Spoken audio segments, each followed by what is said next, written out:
আমার ধারণা আমি বিখ্যাত হতে পারিনি।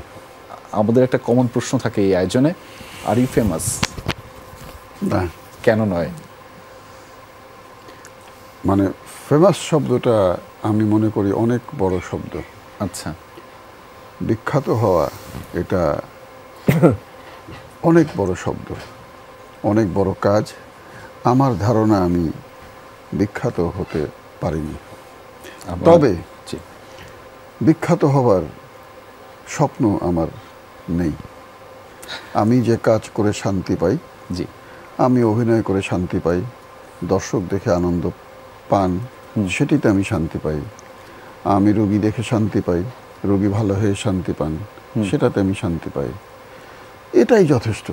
আমাকে অনেক বড় কিছু হতে হবে, সারা দেশের মানুষ আমাকে নিয়ে হই হই রই রই করবে, এত বড় স্বপ্ন দেখবার সাহস নাই, সাহস পাই না আসলে, এবং নিজেকে বিখ্যাত আসলেই ভাবি না। আমরা একটু এই আর ইউ ফেমাসের আয়োজনটা ফেমাস শব্দটা একটু রূপক করতে বলি। সবসময় আমরা বলি যে ফেমাস মানে হচ্ছে যে আসলে দিন শেষে কাজটা থেকে যাওয়া।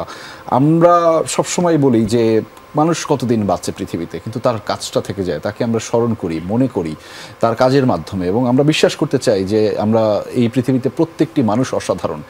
আপনিও তার মধ্যে অসাধারণ, কেননা আপনি কাজের মাধ্যমে অসাধারণ। আমরা সেটি আসলে দিন শেষে বলতে চাই, এবং ফেমাস শব্দটা আসলে আমরা সেইখানে ব্যবহার করি।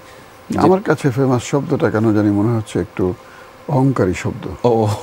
আমার কাছে মনে হচ্ছে, আমি বসে এটা দেখে সেটাই বলতে চাচ্ছিলাম যে ফেমাস শব্দটার মধ্যে কোথায় জানি একটু অহংকার রয়ে গিয়েছে। আচ্ছা, আমরা ব্যাপারটাকে অলংকার হিসেবে নিতে চাই,